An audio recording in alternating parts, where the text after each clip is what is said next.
Baik Bapak Ibu, di modul 3.1 ada beberapa pertanyaan. Pertama, apakah pengambilan keputusan hanya berdasar pada ketiga prinsip? Bolehkah kalau membuat prinsip pengambilan keputusan yang baru? Bapak dan Ibu, 3 prinsip pengambilan keputusan, yaitu kita tahu berpikir berbasis hasil akhir, berpikir berbasis peraturan, dan berpikir berbasis rasa peduli. Ini merupakan landasan yang kuat ya untuk membantu guru mengambil keputusan yang bijak dan bertanggung jawab. Membuat prinsip pengambilan keputusan baru adalah hal yang mungkin diperbolehkan.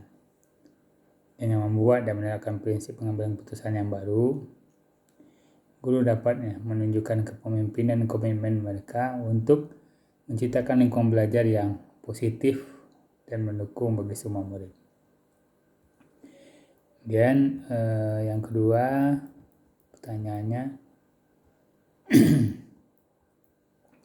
bagaimana mengatasi bujukan moral yang notabene sudah terjadi secara sistemik dalam lingkungan kerja kita. Mengatasi bujukan moral yang sudah terjadi secara sistemik dalam lingkungan kerja memang rumit karena melibatkan berbagai faktor dan membutuhkan upaya. Kita pahami dan kenali bujukan moral, pelajari definisi dan ciri-ciri daripada bujukan moral. Pastikan ya Bapak Ibu memahami bagaimana bujukan moral dilakukan dan apa saja dampaknya. Identifikasi bujukan moral di lingkungan kerja dengan melakukan observasi dan perhatikan apakah ada situasi di mana melakukan sesuatu yang tidak etis atau bertentangan dengan nilai mereka. Kemudian pahami akar penyebab bujukan moral itu. Cari tahu faktor-faktor apa yang melatar belakangi bujukan moral. Di budaya kerja, struktur organisasi, dan kepemimpinan ya yang tidak etis.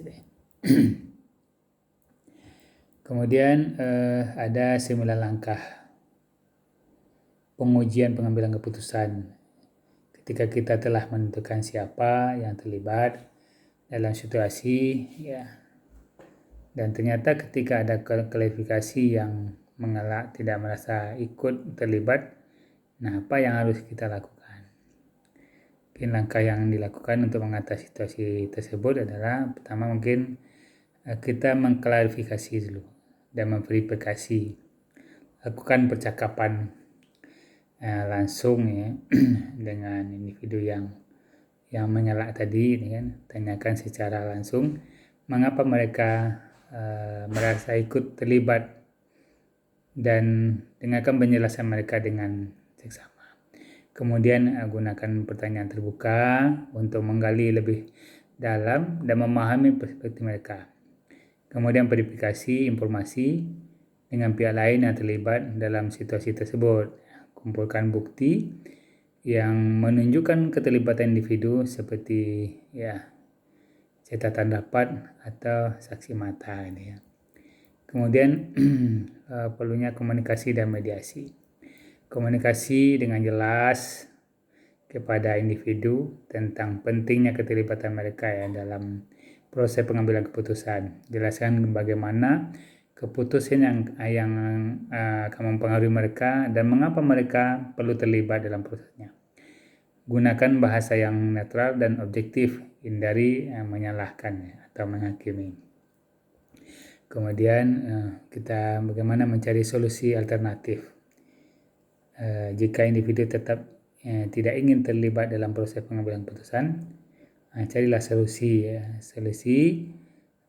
untuk memungkinkan mereka untuk terinformasi dan didengar. Misalnya Bapak Ibu dapat memberikan mereka ringkasan hasil pengambilan keputusan dan kesempatan untuk memberikan komentar.